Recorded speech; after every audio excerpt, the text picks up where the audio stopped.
चलिए शुरू करते हैं बेटा आज का सेशन। लास्ट हमने केमिस्ट्री क्लास 9th की शुरू की थी जिसमें हमने मैटर अराउंड अस प्योर पढ़ लिया था। बहुत कुछ हमने डिस्कस कर लिया था। आई थिंक हमने एक बार मैं वो टेबल खोल दूं जिस टेबल से हम लोग डिस्कस कर रहे थे चीज़ों को। हम वो टेबल ये रही। मैंने अपने बच्चों को बताया था कि बेटा पूरा चैप्टर हमें इस टेबल को ही समझना है एक एक करके, ठीक है। तो एक एक करके एक बार हम रिकॉल करते हैं क्या क्या हमने डिस्कस कर लिया था। बेटा हम पढ़ चुके थे कि कब किसी चीज़ को प्योर बोलते हैं और कब किसी चीज़ को इम्प्योर बोलते हैं, ठीक है। प्योर का क्लासिफिकेशन हमने किया था, एलिमेंट्स के बारे में पढ़ा था और थोड़ा बहुत हमने कंपाउंड के बारे में भी पढ़ लिया था, ठीक है। इसकी प्रॉपर्टीज़ भी देख ली थी। एलिमेंट में मैंने मेटल, नॉन मेटल और मेटलॉइड की भी कुछ कुछ प्रॉपर्टीज़ आपको मैंशन करवा दी थी। यानी लास्ट का जो हमारा क्लास था उसमें हमने कंपाउंड्स के बारे में काफ़ी डिटेल में पढ़ लिया था। तो आज का जो सेशन होगा उसके अंदर हम मिक्सचर्स के बारे में पढ़ेंगे। लास्ट सेशन में मैंने थोड़ा सा मिक्सचर के बारे में आपको एक रफ आइडिया दे दिया था, बट आज हम इसमें डिटेल में बात करेंगे। तो शुरू करते हैं बेटा आज का सेशन, ठीक है। आ जाइए फटाफट मिक्सचर पढ़ते हैं। चलिए शुरू करते हैं बेटा मिक्सचर के बारे में पढ़ना, ठीक है। नाम से ही लग रहा है कि कोई चीज़ मिक्सचर, नॉर्मल घर में आपने सबने नमकीन देखी होगी, उसका एग्जांपल मैं एक नमकीन के एग्जांपल से आपको चीज़ें रिलेट करा दूंगी, ठीक है। मिक्सचर का सिंपल मतलब होता है दो या दो से ज़्यादा सब्सटेंसेस बस मिक्स हैं आपस में, उनके बीच कोई रिएक्शन नहीं हो रही। जैसे अगर मैं बात करूं, आपने कभी नवरत्न या पंचरत्न नमकीन ज़रूर देखी होगी, घर में सब बच्चों ने खाई होगी, जिसमें वो पीनट्स भी होते हैं, हरी मटर भी होती है, बहुत कुछ होते हैं उसके अंदर, बहुत मिक्स होता है वो, ठीक है। तो क्या वो सिर्फ एक जगह आपस में मिक्स है बेटा, लेकिन क्या उनके बीच कोई रिएक्शन हो रही है? क्या ऐसा हो रहा है कि आपने 2 घंटे वो मिक्सचर रख दिया, फिर वो मिक्सचर आपका कुछ और बन गया हो, वो मिक्सचर आपका मान लो आइसक्रीम बन गया हो? ऐसा तो कुछ नहीं हो रहा, वो उसके बीच कोई केमिकल रिएक्शन नहीं हो रही। तो मिक्सचर हम उन्हें उन चीज़ों को बोलेंगे जो आपस में बस प्रेजेंट है लेकिन उनके बीच कोई केमिकल रिएक्शन नहीं हो रहा। जैसे मैं बात करूं, पहले इसको रीड आउट करते हैं। A mixture is a substance which consist of 2 और मोर एलिमेंट्स। कुछ भी हो सकता है, बहुत सारे चीजें हो सकती हैं आपस में मिक्स है। और compounds not chemically combined together, इनके बीच कोई रिएक्शन नहीं हो रही, बस वो एक साथ पड़ी हुई है। जैसे मैं बात करूं एयर के बारे में, ठीक है, बहुत सारी गैसेस हैं आपस में, बहुत सारी गैसेस है, उनके बीच कोई रिएक्शन नहीं हो रही, बस हाइड्रोजन भी है, नाइट्रोजन भी है, ऑक्सीजन भी है, कार्बन भी है, बहुत सारी गैसेस भी है, कार्बन डाइऑक्साइड भी है, ठीक है। नमकीन की बात करूं, सब आपस में एक जगह पड़ी हुई है, उनके बीच कोई रिएक्शन नहीं हो रही। चाय की बात करूं, सब सब मिक्स है आपस में, ठीक है, उनके बीच कोई रिएक्शन नहीं हो रही, ठीक है। तो मिक्सचर का सिंपली मतलब है बहुत सारी चीज़ें आपस में मिली हुई हैं लेकिन कोई भी किसी तरीके की रिएक्शन नहीं होगी। अब मिक्सचर कितने टाइप का होता है? मिक्सचर कितने टाइप का होता है बेटा, मैंने आपको इस डायग्राम से थोड़ा बहुत समझाया था। जैसे देखते हैं, पहला है होमोजीनस। मैंने ऑलरेडी बताया था, कुछ पिंक बॉल्स दिख रही हैं आपको, कुछ ग्रीन बॉल्स दिख रही हैं आपको, ठीक है। अगर मैं पहले वाले केस में डिस्ट्रीब्यूशन देखूं तो काफ़ी यूनिफॉर्मली डिस्ट्रीब्यूटेड है, बट एक ग्रीन है, पिंक है, ग्रीन है, पिंक है, हर जगह, ठीक है। यानी in case of homogeneous mixture distribution कैसा होगा बेटा? इवनली डिस्ट्रीब्यूटेड होगा, इवनली डिस्ट्रीब्यूटेड होगा, ठीक है। बट यहाँ देखो, और अगर मैं इनके बीच कोई सेपरेशन करने की कोशिश करूं, मैं कोई बाउंड्री बनाऊं, तो क्या मैं सेपरेट कर सकती कि भाई इस बाउंड्री के नीचे पिंक है या इस बाउंड्री के नीचे ग्रीन है? कोई सेपरेशन नहीं कर सकती। बट यहाँ देखिए, इन केस ऑफ हेट्रोजीनस अगर मैं एक बाउंड्री बनाऊं तो मैं बिल्कुल सेपरेट कर सकती हूँ कि भाई इसके ऊपर सारी ग्रीन बॉल्स हैं, इसके नीचे सारी पिंक बॉल है, ठीक है। तो एक ओवरऑल आपको आइडिया लग रहा है कि होमोजीनस का कैसा डिस्ट्रीब्यूशन है, बहुत यूनिफॉर्मली चीज़ें डिस्ट्रीब्यूट है, बहुत अच्छे तरीके से। आप देख के नहीं बता सकते कि भाई ये यहाँ पड़ी हुई है, ये यहाँ पड़ी हुई है, सेपरेशन नहीं कर सकते। बट यहाँ आप चीज़ों को देख के सेपरेशन कर सकते हैं, ठीक है। होमोजेनस की बात करते हैं, थोड़ा डिटेल में समझते हैं, ठीक है। जैसे एग्जांपल से समझो, सॉल्ट सॉल्यूशन, ठीक है। भाई पानी ले लो, पानी में नमक डाल दो, ठीक है, स्टर कर दो, अच्छे से मिक्स हो जाएगा। अब आप सोच के बताओ, क्या ये मिक्सचर है? तो बिल्कुल मिक्सचर है बेटा, दो चीज़ आपस में मिली हुई है। क्या पानी में नमक डालने के बाद कोई रिएक्शन हुई? वो तो सिर्फ नमक का पानी बनेगा। क्या कोई नई चीज़ आपको मिली?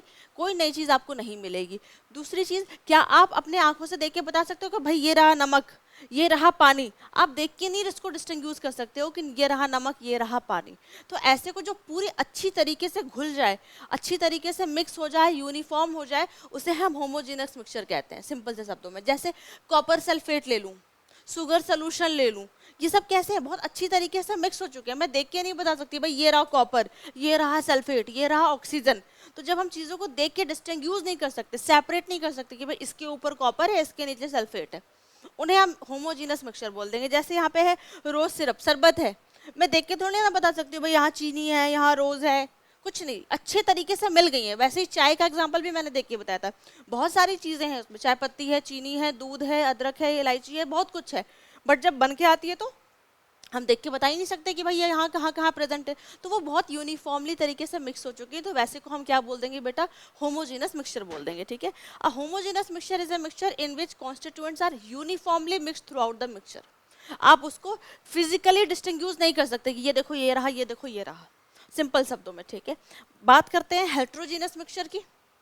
हेट्रोजीनस मिक्सचर की सबसे बेस्ट एग्जांपल, पानी ले लो, पानी में सैंड डाल दो, पानी ले लो, पानी में सैंड डाल दो। क्या आप देख के बता सकते हो कि मैम ये रहा सैंड? बिल्कुल बता सकते हो अपने आंखों से देख के।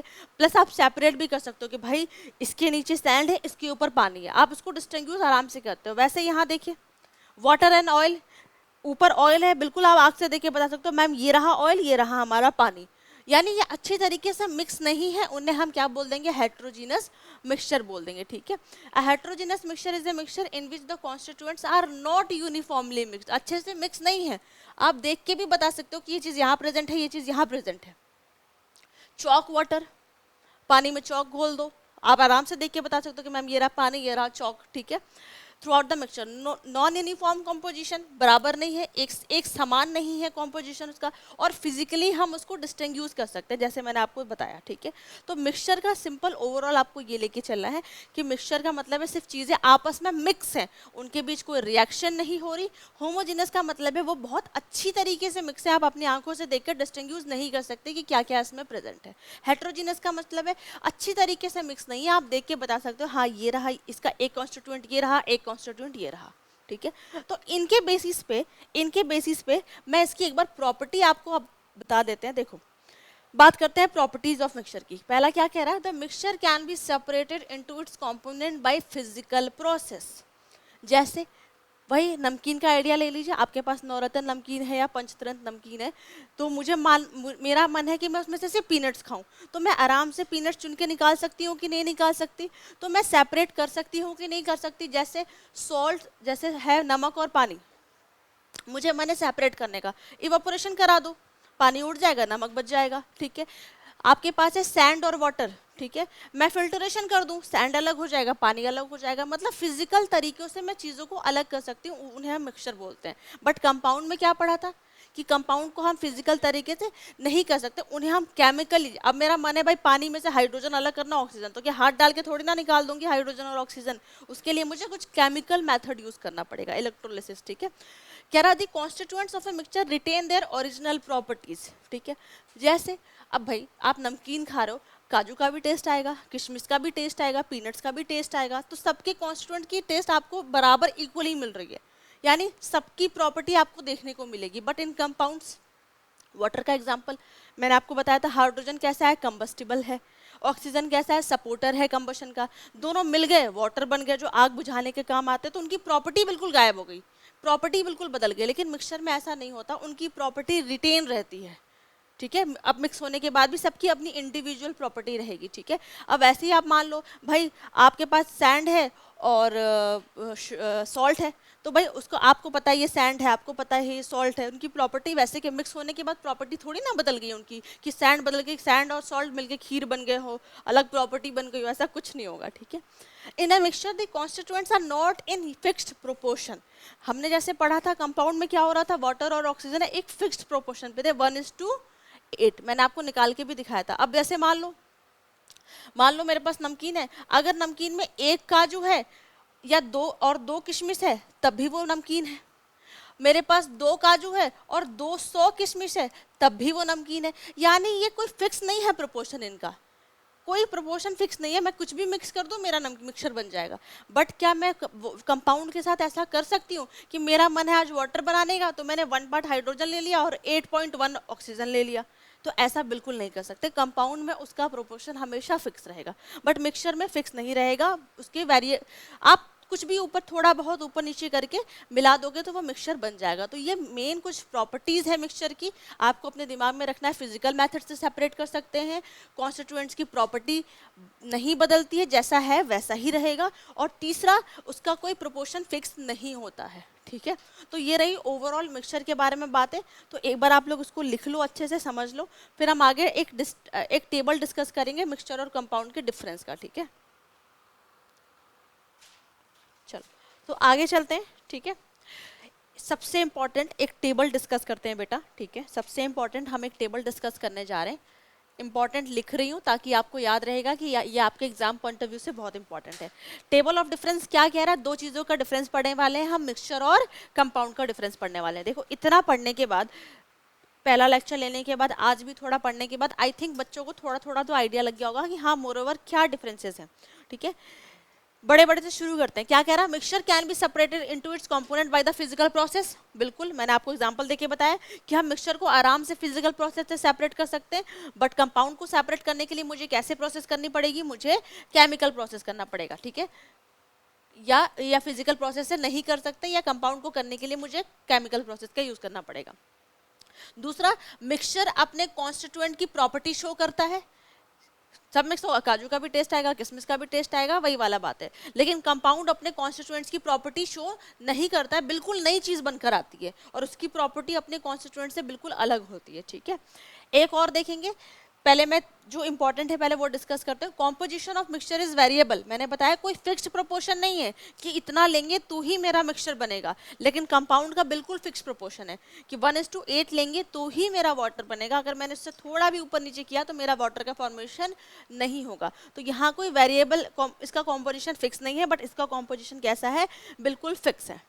3 पॉइंट ऑफ डिफरेंस तुम लोग को क्लियर है? मैं फिर से बताती हूँ, मिक्सचर को फिजिकल प्रोसेस से सेपरेट कर सकते हैं, कंपाउंड को नहीं कर सकते। कंपाउंड को सेपरेट करने के लिए हमें कौन यूज करना पड़ेगा? Chemical process. मिक्सचर में कॉन्स्टिट्यूएंट्स की प्रॉपर्टी रिटेन रहती है, जैसा है वैसा ही रहेगा, कोई नई चीज नहीं मिलेगी। बट कंपाउंड में हमें कॉन्स्टिट्यूएंट्स की प्रॉपर्टी बिल्कुल बदल जाती है, एक नई चीज मिलती है। ठीक है, मिक्सचर का प्रोपोर्शन कैसा है? फिक्स नहीं है, कितना भी कैसा भी मिक्स कर दो मिक्सचर बन जाएगा। ठीक है, कंपाउंड में प्रोपोर्शन बिल्कुल फिक्स है कि मुझे इतना ही लेना है तभी मेरा वो सब्सटेंस बन के आएगा। ठीक है, छोटे मोटे और डिफरेंस है।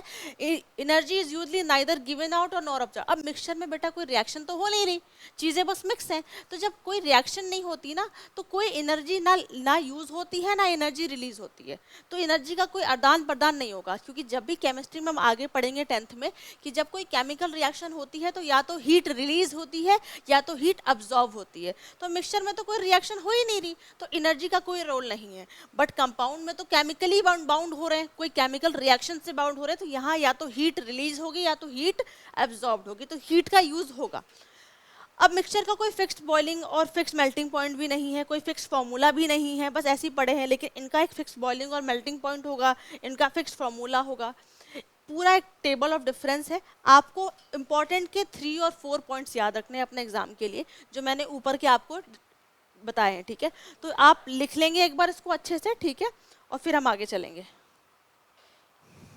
तो चलते हैं बेटा, आगे चलते हैं। डिफरेंस भी देख लिया, एक नोट करके मैंने लिखवाया हुआ है। ठीक है, देखते हैं क्या कह रहा है नोट करके। एलॉय के बारे में कुछ बातें कह रहा है एलॉय आर होमोजीनियस मिक्सचर। ठीक है, होमोजीनियस का मतलब हमने समझ लिया, जो चीज़ें बहुत अच्छी तरीके से मिक्स हो चुकी होंगी उन्हें हम होमोजीनियस बोलेंगे। एलॉय क्या होता है थोड़ा पता है? थोड़ा बहुत आइडिया है? ठीक है, एलॉय होता है बेटा एक तरीके से मिक्सचर है। ठीक है, आपने सुना होगा ब्रास, ब्रॉन्ज, ये सब सुना होगा। ठीक है, स्टील, ठीक है, ये सारे एलॉयज होते हैं। एक्चुअली ये मिक्सचर होता है, या आप मेटल को मिक्स कर लो नॉन मेटल के साथ, या मेटल को मिक्स कर लो मेटल के साथ। मिक्सचर है, मेटल और नॉन मेटल के मिक्सचर को हम एलॉयज बोलते हैं। ठीक है, तो क्या कह रहा है सुनेंगे। तो कह रहा है कि एलॉय कैसा है बेटा? होमोजेनस मिक्सचर है। एलॉय कैसा है? होमोजेनस मिक्सचर है। बट एक लाइन इसमें देखना क्या लिखी हुई है, they can not be separated into their components by physical methods. कुछ सुनी सुनी सी लाइन लग रही है, can not be separated into physical methods. ये तो कंपाउंड जैसा लिख रहा है कि भाई हमने पढ़ा ना कंपाउंड फिजिकल मेथड से सेपरेट नहीं हो रहे। तो मैम लिख के रखा है आपने कि फिजिकल मेथड से एलॉय को सेपरेट नहीं कर सकते। अब खुद ही सोचो भाई, दो मेटल आपस में मिलके स्टील को क्या सेपरेट करोगे? क्या ब्रॉस में से कॉपर या जिंक निकाल लोगे? कैसे निकालोगे? निकाल ही नहीं पाओगे फिजिकल मेथड से। ठीक है, उसका अलग है सब कुछ। ठीक है, तो फिजिकल मेथड से हम भाई एलॉय को सेपरेट नहीं कर रहे, तो फिर हमने क्यों रखा है उसको मिक्सचर में? क्यों रखा है मिक्सचर में? देखो उसको समझेंगे। हमने पढ़ा है, देखो मेन काम की चीजें डिस्कस करते हैं। मिक्सचर में मैंने आपको 3 चीजें बताई हैं जो सबसे इंपॉर्टेंट है। सबसे पहला मिक्सचर का बेटा कॉम्पोजिशन कैसा होता है, वेरिएबल होता है, सबको पता है, कोई चीज फिक्स नहीं है, कुछ भी उठाया मिक्स किया आपका बन गया क्या, मिक्सचर, ठीक है। दूसरा हमने पढ़ा, मैंने आपको पढ़ाया है, it show property of its constituents, ठीक है, कॉन्स्टिट्यूएंट्स, अपने कॉन्स्टिट्यूएंट्स की वो प्रॉपर्टी शो करता है। और तीसरा मैंने पढ़ा है can be separated by physical methods, ठीक है। ये मेन मैंने आपको 3 चीजें बताई थी जो मिक्सचर की प्रॉपर्टी में आपको याद रखने को मैंने बोला था। तो एक चीज ध्यान से देखेंगे, बस एक ही चीज, भाई एक जो क्राइटेरिया है वो फुलफिल नहीं हो रहा है। एलॉय बोल रहा है कि भाई मैं फिजिकल मेथड से सेपरेट नहीं होऊंगा, लेकिन पढ़ो यहाँ पे क्या लिखा है, it shows the property of its constituent, यानी ये वाला फुलफिल हो रहा है, अपने कॉन्स्टिट्यूएंट की प्रॉपर्टी शो कर रहा है। दूसरा देखेंगे इट हैज वेरिएबल कॉम्पोजिशन, यानी इसका कॉम्पोजिशन वेरिएबल है, तो ये दो इसका क्राइटेरिया फुलफिल हो रहा है, इसी की वजह से हम एलॉय को कहाँ रखते हैं, मिक्सचर में रखते हैं, ठीक है। जैसे वेरिएबल, एक छोटा सा एग्जांपल देके बताते हैं, आपने सुना होगा ब्रास, ठीक है, ये बता 2 चीज से मिलके बना होता है, ये बना होता है जिंक से, ये बना होता है बेटा आपका जिंक से, मैं यहाँ लिखती हूँ, ब्रास आपके 2 एलॉय से मिलके बने हैं, जिंक है, और 2 मेटल से मिलके बने हुए हैं, और कॉपर से मिलके बने हुए हैं। जो परसेंटेज है इनका ना, वो जिंक है आई थिंक 30% और कॉपर है आपका 70%, ठीक है। और ये अप्रोक्स है बेटा, ये अप्रोक्स है, मतलब ये कि अगर आपका मन है तो आप 29% कॉपर जिंक ले सकते हैं, मन है तो 71% भी कॉपर ले सकते हैं, तो भी आपका ब्रास बन जाएगा। तो कोई फिक्स्ड कॉम्पोजिशन नहीं है, ठीक है एलॉय की, इसलिए इसमें लिखा है इट हैज वेरिएबल कॉम्पोजिशन। तो बस एक इसका क्राइटेरिया फुलफिल नहीं हो रहा है मिक्सचर का, तो लेकिन 2 हो रहे हैं, इसलिए हम एलॉय को कहाँ रखेंगे, मिक्सचर में रखेंगे, वो भी कैसे मिक्सचर में, होमोजीनस मिक्सचर में रखें। तो इससे बच्चा लोग एग्जाम में सवाल आ सकता है कि पहली चीज तो ये कि एलॉय क्या है, तो ये एक मिक्सचर है, होमोजीनस मिक्सचर है, और क्या इसके रीजन है मिक्सचर होने की, ठीक है। तो ये आप अच्छे से लिख सकते हैं, क्लियर होगा, ठीक है। पहले इतना लिखेंगे फिर हम आगे चलते हैं, चलिए आगे चलते हैं बेटा, ठीक है। नेक्स्ट पढ़ने जा रहे हैं हम सॉल्यूशन, ठीक है। एक बार टेबल को देखोगे कि भाई कहाँ से सॉल्यूशन आया, तो टेबल से ज़्यादा क्लियर चीज़ें होंगी तुम लोग को। ये आ गई मेरी टेबल, ठीक है, ध्यान से देखेंगे। अच्छा, इस टेबल में नहीं लिखा है, मैंने मिक्सचर वाले में पढ़ा लिखा हुआ है, हाँ जी ये रही, ठीक है। मिक्सचर के स्टार्टिंग में एक छोटा सा टेबल है, होमोजीनस पढ़ लिया हमने, हेट्रोजीनस पढ़ लिया। अब होमोजीनस के अंदर बेटा हमें क्या पढ़ना है, सॉल्यूशन पढ़ना है, ठीक है। और हेट्रोजीनस के अंदर पढ़ेंगे हम सस्पेंशन और क्लोराइड्स पढ़ेंगे, ठीक है। एक चीज याद रखेंगे बेटा, होमोजीनस के अंदर सॉल्यूशन आता है, और आपका क्या आता है जो अभी हमने जस्ट पढ़ा, एलॉयज पढ़ा ना। एलॉय कैसे थे, होमोजीनस मिक्सचर थे। एमसीक्यू का सवाल है, alloys are homogeneous mixture, heterogeneous mixture, none of the above, all of this करके कुछ भी आ सकता है, ठीक है। तो याद रखेंगे होमोजीनस के अंदर सिर्फ 2 ही चीज आएंगी, सॉल्यूशन और एलॉयस। और बेटा सॉल्यूशन को हम आगे चलते हैं सॉल्यूशन पे, चलिए। पहली बात तो ये बेटा, सॉल्यूशन को एक और नाम से बोलते हैं, हम इसको ट्रू सॉल्यूशन भी बोल सकते हैं, ठीक है। तो कहीं ट्रू सॉल्यूशन लिखा हो तो ऐसा नहीं कि भैया कोई नई चीज आ गई, नई टाइप आ गई, ऐसा कुछ नहीं, वो सॉल्यूशन के बारे में ही बात कर रहा है, ठीक है। सॉल्यूशन नॉर्मल बात करते हैं, भाई मैंने पानी में डाल दिया नमक, ठीक है, क्या बनेगा, एक होमोजेनस मिक्सचर बनेगा, तो उसको मैं क्या बोल दूंगी, ये कैसा है, ये सॉल्ट सोल्यूशन है, ठीक है। नॉर्मली बच्चों को ये लगता है कि भाई सॉल्यूशन का मतलब है लिक्विड में सॉलिड को डाल देंगे वो बन जाएगा हमारा सॉल्यूशन। नॉर्मली बच्चों को ये लगता है शुगर डाल दिया पानी में तो वो सॉल्यूशन हो गया, सॉल्ट डाल दिया पानी में तो वो सॉल्यूशन हो गया। बच्चों को दिमाग में हमेशा ये कॉन्सेप्ट रहता है कि solid into liquid it means solution, but ऐसा बिल्कुल नहीं है। सॉल्यूशन बहुत टाइप्स के हो सकते हैं। एक बार देखते हैं सॉल्यूशन कैसे कैसे। जैसे अगर मैं सॉलिड इन सॉलिड में मिक्स करूँ, अभी जस्ट हमने एलॉय पढ़ा, मेटल और नॉन मेटल मिक्स करके ही तो हम बना रहे थे, तो अगर सॉलिड इन सॉलिड है तो वो किसके अंदर आ जाएगा, आपका एलॉयस के अंदर आ जाएगा, ठीक है। वो भी एक सॉल्यूशन है आपका। सॉल्यूशन का मतलब हमेशा लिक्विड इन सॉलिड को दिमाग में लेके नहीं चलना है। जैसे जो नॉर्मल बच्चे पढ़ते हैं solid in liquid, salt plus water, sugar plus water, ये भी आपका सॉल्यूशन है। एक है टिंचर आयोडीन, तो इसमें क्या कर रहे हैं, iodine plus alcohol, solid iodine solid हो गया, अल्कोहल कैसा हो गया आपका, वाटर हो गया, ठीक है। Solution of liquid in liquid, vinegar, acetic acid plus water, gases in liquid, oxygen, जो भी एरेटेड ड्रिंक्स पीते हैं हम, कोको कोला, थम्स अप, उसमें लिक्विड में गैस कार्बोनेटेड ड्रिंक्स जो होती है, लिक्विड में क्या होती है, गैसेस होती है, मिक्स होती है, तो उन्हें हम बोल देंगे वो भी सोल्यूशन है। गैसेस इन गैसेस, एयर, वो भी एक तरीके से सोल्यूशन है। तो सोल्यूशन का फंडा ये लेके नहीं चलना है कि भाई लिक्विड में सॉलिड मिक्स होगा तभी सोल्यूशन होगा। इतने सारे मैंने आपको एग्जाम्पल देके बताए हैं। सोल्यूशन आ रहा है होमोजीनस का अंदर, यानी वो बहुत अच्छी तरीके से मिक्स है, हम देख के नहीं बता सकते कि ये पार्टिकल ऐसा है, ये पार्टिकल यहाँ पर है, ठीक है। प्लस सॉल्यूशन के अंदर बेटा दो पार्ट्स और होते हैं, एक होता है आपका सॉल्यूट, एक होता है आपका सॉल्यूट, और एक होता है आपका सॉल्वेंट। जैसे मैं बात करूं नमक और पानी का, तो जो चीज़ घुल रही है, नमक घुल रही है पानी में, तो जो घुलती है उसको क्या बोलते हैं बेटा, सॉल्यूट बोलते हैं, और जिसमें घोली जाती है उसको क्या बोलते हैं, हम सॉल्वेंट बोलते हैं।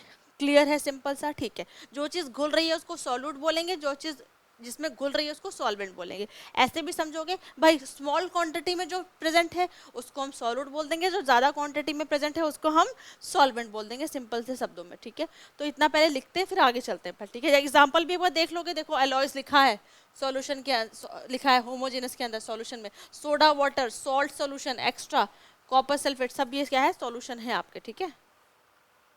तो चलते हैं बेटा आगे, सॉल्यूशंस को थोड़ा देख लिया, टाइप्स भी देख लिया, बात करते हैं प्रॉपर्टीज ऑफ सॉल्यूशन की, ठीक है। इंपॉर्टेंट है, मैं यहाँ पे मार्क भी कर रही हूँ, इंपॉर्टेंट है, ठीक है। सबसे पहली चीज तो कि आपका सॉल्यूशन कैसा है बेटा, नेचर में होमोजीनस है, इतना क्लियर है आपको। पहली प्रॉपर्टी कैसा है, सॉल्यूशन आपका आता है होमोजीनस के अंदर, ठीक है। सॉल्यूशन के अंदर जो पार्टिकल के साइज है ना बेटा, जो पार्टिकल के साइज है वो लेस देन 1 नैनोमीटर है, बहुत छोटे हैं पार्टिकल सॉल्यूशन में। पार्टिकल सॉल्यूशन के अंदर बहुत छोटे हैं, इवन इतने छोटे हैं कि हम नॉर्मल माइक्रोस्कोप से उसे देख भी नहीं सकते, लेस देन 1 नैनोमीटर है, ठीक है। अगर खुद सोचो, मेरे पास है नमक और पानी, ठीक है, मैंने ले लिया फिल्टर पेपर, और क्या मैं फिल्टर पेपर से नमक और पानी को सेपरेट कर सकती हूँ? मैं चाहूंगी क्या नमक ऊपर रह जाए पानी नीचे रह जाए? ऐसा तो नहीं हो सकता। यानी हम सॉल्यूशन को फिल्टर पेपर की मदद से या फिल्टरेशन से सेपरेट नहीं कर सकते। चीनी को ले लो, चीनी पानी को मैं सेपरेट करना चाहती हूँ, तो क्या ऐसा होगा कि फिल्टर के ऊपर चीनी आ जाएगी, पानी चीनी से चले जाएगा? ऐसा बिल्कुल नहीं होगा, क्योंकि वो यूनिफॉर्म तरीके से चीजें मिक्स हो चुकी हैं। तो by the process of filtration हम सॉल्यूशन को सेपरेट नहीं कर सकते, ठीक है। दूसरा, आपके पास नमक पानी का घोल है, ठीक है, आपने एक बार वो नमक पानी में डाल दिया, उसके बाद आप उसको चाहे 5 मिनट के लिए छोड़ दो, 5 घंटे के लिए छोड़ दो, या 5 दिन के लिए छोड़ दो, क्या आपको नमक नीचे सेटल डाउन होता दिखेगा? नहीं दिखेगा, वो तो मिक्स हो चुका है पूरी तरीके से। तो सॉल्यूशन कैसे है बेटा, बहुत स्टेबल है।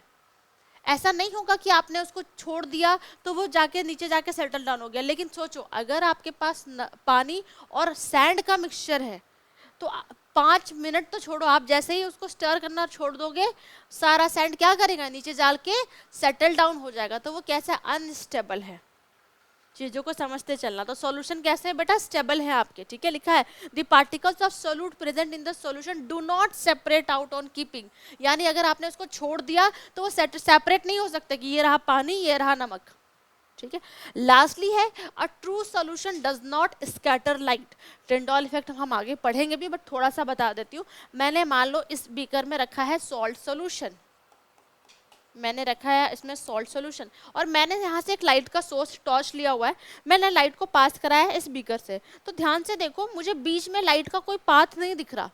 लाइट आर पार तो गई है, लेकिन लाइट का पाथ मुझे तो दिखा ही नहीं यहाँ पे। यानी जो पार्टिकल्स हैं सॉल्यूशन के, वो लाइट को स्कैटर नहीं कर रहे हैं। हम टिंडॉल इफेक्ट में पढ़ेंगे कि कुछ पार्टिकल ऐसे होते हैं जो लाइट को स्कैटर करते हैं, तो हमें चीज़ें दिखने में मदद करती है, ठीक है। लेकिन ये लाइट को स्कैटर कर ही नहीं रहे हैं, इसके पार्टिकल्स कर इसलिए नहीं रहे हैं क्योंकि पार्टिकल कैसे हैं बेटा, बहुत ज़्यादा छोटे हैं। पार्टिकल का साइज इतना छोटा है कि वो लाइट को स्कैटर ही नहीं कर पा रहे। तो कभी आपसे एग्जाम में सवाल ऐसा पूछेगा कि ऐसा ही डायग्राम बना होगा और आपसे पूछेगा कि यहाँ सॉल्ट सोल्यूशन रखा है, शुगर सोल्यूशन रखा है, या कॉपर सल्फेट रखा है, तो क्या लाइट का पाथ विजिबल होगा? और होगा, नहीं होगा तो क्यों नहीं होगा? तो कहोगे कि बिल्कुल नहीं होगा, लाइट स्कैटर नहीं करेंगे particles, because the size of particles is very small, it's less than 1 nanometre. तो लाइट का पाथ विजिबल नहीं होगा, लाइट को स्कैटर ही नहीं करेंगे वो पार्टिकल्स, ठीक है। तो कुछ मेजर प्रॉपर्टी याद रखना है, होमोजीनस है, फिल्टरेशन मेथड से सेपरेट नहीं हो सकते हैं, दूसरा वो बहुत स्टेबल है, वो रखने पे सेपरेट नहीं होते, और लास्ट में ट्रू सॉल्यूशन आपके लाइट को स्कैटर नहीं कर सकते because the size of particles are extremely small. ठीक है, तो ये कुछ प्रॉपर्टीज लिखेंगे और ये इंपॉर्टेंट है, मैंने ऑलरेडी लिखा हुआ है। डायरेक्ट सवाल आता है right the properties of A true solution, तो ये 3-4 पॉइंट आप मेंशन उसमें कर सकते हो। ठीक है, चलिए नेक्स्ट चलते हैं बेटा। सॉल्यूशन पढ़ लिया तो एक छोटा सा टॉपिक कवर करेंगे, that is concentration of solution. ठीक है, क्या होता है इसका मतलब समझते हैं। देखो पहले मैं आपको एक डायग्राम से दिखाती हूँ, थोड़ा मुझे जगह मिल जाए। देखेंगे, मान लीजिए एक मेरे पास ये बीकर ए है, ये मेरे पास बीकर बी है। ठीक है, अब बीकर ए में मेरे पास सॉल्यूट है, मैं बना रही हूं।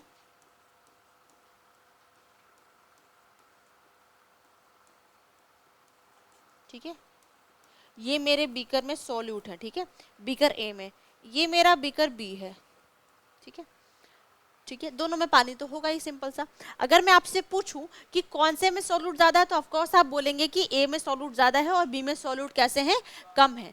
जब किसी सॉल्यूशन में, ध्यान से सुनेंगे, जब किसी सॉल्यूशन में सॉल्यूट ज्यादा होगा, सॉल्वेंट कम होगा, सॉल्यूट ज्यादा होगा, तो उसे हम बेटा बोलते हैं, उसे हम बच्चा लोग बोलते हैं कंसंट्रेटेड सॉल्यूशन। क्या बोलेंगे बच्चा लोग, कंसंट्रेटेड सॉल्यूशन, कंसंट्रेटेड सॉल्यूशन। यानी यहाँ पर सॉल्यूट ज्यादा है और सॉल्वेंट कैसा है, कम है। लेकिन जब किसी सॉल्यूशन में सॉल्यूट कम होगा और सॉल्वेंट ज्यादा होगा, तो उसे हम बच्चा लोग बोलते हैं डाइल्यूट सॉल्यूशन। सिंपल सा, क्लियर है। ठीक है, ऑलरेडी हमने, आप लोगों ने बहुत बार नाम सुना होगा। तो कंसंट्रेशन का मतलब होता है, अब डेफिनेशन को पढ़ो, the amount of solute, the amount of solute present in A given quantity of this solution, कि भाई कितना सॉल्यूट प्रेजेंट है किसी चीज में। ठीक है, जैसे मैंने बताया यहाँ ज्यादा है, यहाँ कम है। अब इसके कुछ न्यूमेरिकल करना होता है, हम लोगों को 3 है, मास बाय मास परसेंटेज से निकालेंगे, मास बाय वॉल्यूम परसेंटेज से निकालेंगे, और वॉल्यूम बाय वॉल्यूम परसेंटेज से निकालेंगे कि भाई किसी सॉल्यूशन में कितना सॉल्यूट है, कितना सॉल्वेंट है, तो कितने परसेंट वो प्रेजेंट है। तो उसके लिए 3 फॉर्मूला है। जैसे एक बार देख लेंगे, अभी हम न्यूमेरिकल करेंगे भी, कि अगर दोनों ही चीजें मास में गिवन है, लाइक सॉल्यूट भी मास में गिवन है और सॉल्वेंट भी मास में गिवन है, तो आपको जो फॉर्मूला अप्लाई करना है वो करना है mass of solute divided by mass of solution into 100, क्योंकि परसेंटेज निकाल रहे हैं। सेम वैसा ही मास बाय वॉल्यूम, मान लो सॉल्यूट गिवन है मास में और सॉल्वेंट गिवन है वॉल्यूम में, तो आप अप्लाई करेंगे mass of solute divided by volume of solution into 100। अब मान लो दोनों ही गिवन है वॉल्यूम में, ठीक है, तो volume of solute divided by volume of solution into 100। तो ये 3 आपको मेजर याद रखना है फॉर्मूले, जिससे हम न्यूमेरिकल करेंगे। तो फटाफट इसको लिखते हैं और एक न्यूमेरिकल करके जाएंगे अभी। ठीक है, चलिए, नहीं डायग्राम नहीं, सिर्फ समझने के लिए था। आ जाओ आगे चलते हैं। एक न्यूमेरिकल है बेटा, सारे लोग क्वेश्चन लिखोगे, ट्राई करोगे, फिर मैं सॉल्व करके बताऊंगी। ठीक है, कैसे करना है। सिंपल सा फॉर्मूला लगाना, तीनों फॉर्मूले कॉपी में लिखे हुए हैं, सवाल लिखेंगे, देखेंगे क्या क्या चीजें गिवन है और अप्लाई करेंगे। ठीक है, चलिए देखेंगे बेटा कैसे सॉल्व करेंगे। सबसे पहले जैसा मैंने बताया कि हमेशा करने की कोशिश किया है कि गिवन लिखना है। कह रहा है a solution contains 40 gram of common salt in 320 gram of water. पहली चीज तो ये क्वेश्चन में ऑलरेडी आपको गिवन है कि मास परसेंटेज लगा के निकालना है। कितना अच्छी बात है कि क्वेश्चन वाले ने पहले दे दिया। गिवन कितना करोगे, चलो गिवन लिखते हैं। मास ऑफ सॉल्यूट कितना है बच्चे, बताते चलेंगे। मास ऑफ सॉल्यूट है कितना, बोलते चलो भाई, जो चीजें कर ली वो बता। भाई नमक कितना लिया उसने, 40 ग्राम लिया। ठीक है, अच्छा, और मास ऑफ सॉल्वेंट कितना है, मास ऑफ सॉल्वेंट इज 320। ठीक है, अच्छा, मुझे लगाना है मास परसेंटेज, यानी the formula of mass percentage is mass of solute, mass of solute. और ऐसे ही लिखोगे एग्जाम में, ऐसे काम चोरी नहीं करना है कि सीधे लिख के आंसर ला दिया। प्रॉपर गिवन लिख कर, फॉर्मूला लिख के चीजों को लिखना है। ठीक है, mass of solute divided by mass of solution into 100, यही फॉर्मूला मैंने आपको पढ़ा है। चलिए फॉर्मूला अप्लाई करते हैं। अब ध्यान से देखेंगे, भाई मेरे पास मास ऑफ सॉल्यूट तो गिवन है, मैंने ऊपर ले लिया 40। मुझे, आप लोग कर रहे होंगे मास ऑफ सॉल्वेंट को डिवाइड 320 से, बट मुझे फॉर्मूला को पढ़िए। फॉर्मूला लिखा है मास ऑफ सॉल्यूशन, मुझे इस पूरे सॉल्यूशन का मास लेना है। पूरे सॉल्यूशन का मतलब सॉल्यूट प्लस सॉल्वेंट, यानी मास ऑफ सॉल्यूशन निकालने के लिए आपको सॉल्यूट प्लस सॉल्वेंट दोनों ही करना है।